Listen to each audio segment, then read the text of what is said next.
দর্শক অনেকেই আরা জানতাম চাই যে রমজান আইলে শেষ দশক তুললি অনেকেই ইতেকাফ থাকে।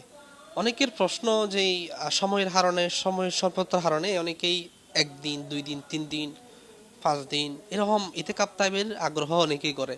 স্যার অনতাই জানতাম চাই অনেকে যদি 1 দিন 2 দিন 3 দিন ইতেকাফ গুত্তু চাই মসজিদ পারিব কিনা।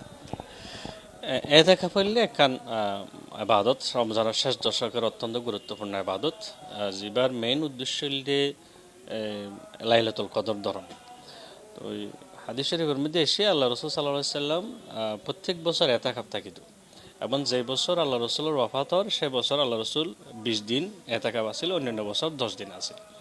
তো এতেকাফের মূল উদ্দেশ্য হলে লাইলাতুল কদরিয়ান, এবং রমজানের শেষ 10 দিন যে এতেকাফ আছে বা হলে সুন্নাত।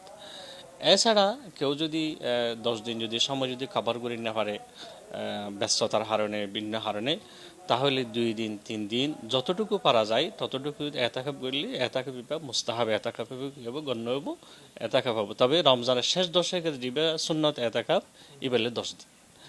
এতেকাপ অর্থাৎ আরও প্রকার ভাগ করতে পারি। কিছু আছে ওয়াজিব এতেকাপ, সুন্নত এতেকাপ, মুস্তাহাব এতেকাপ।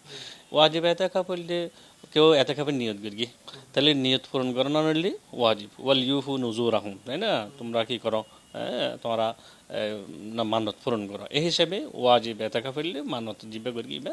এরপর সুন্নত এতেকাপ হইলে রমজানের শেষ 10 দিন এতেকাপ হইবা। এছাড়া যদি কেউ যদি 2 দিন 3 দিন তার সময় অনুযায়ী যদি গড়ে, এবার মুস্তাহাব এতেকাপ গরম যাবে। ধন্যবাদ স্যার, ওনারা খুব গুরুত্বপূর্ণ বিষয় হত হইন যে বিষয়ে আল্লাহ অনেকে প্রশ্ন আছিল। শুক্রিয়া স্যার।